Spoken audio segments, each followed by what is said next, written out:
Hi, John from Modulus Financial Planning here. I'm going to be talking today about property as an investment. As an investment, property sits alongside the asset classes with cash, bonds, and shares.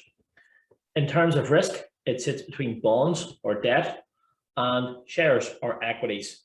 So that means it's more risky than bonds and less risky than stocks and shares.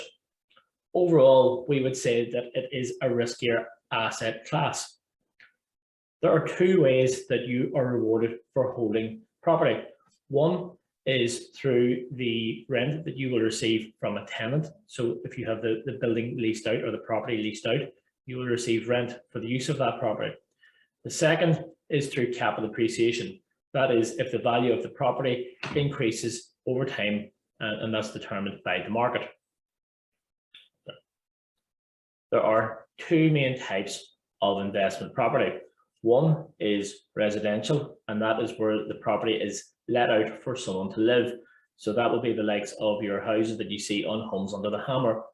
The second is commercial property, and that will be the likes of an office block, a shop, a dentist practice, things like that.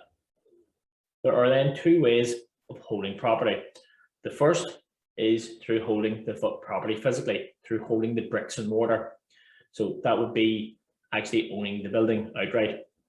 The second is by holding the fund or holding properties within a fund where you're grouped together with a group of investors. The problem with holding a property in terms of a physical asset, and that's owning the bricks and mortar, is that should you need to realize your investment or get cash out at a reasonably short notice, this may not be possible. That's because the property may need to be sold for you to realize your investment. At Modulus, we don't hold any physical property or property funds as part of our portfolio.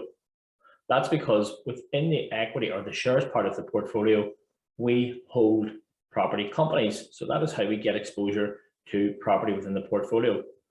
Further to this, a lot of people, if not most people, have exposure to property in terms of their own physical home.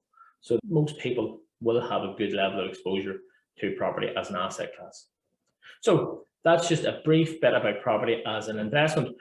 If you have any questions about anything in relation to this video, then please feel free to contact us using the details at the end of the video or via our social media channels.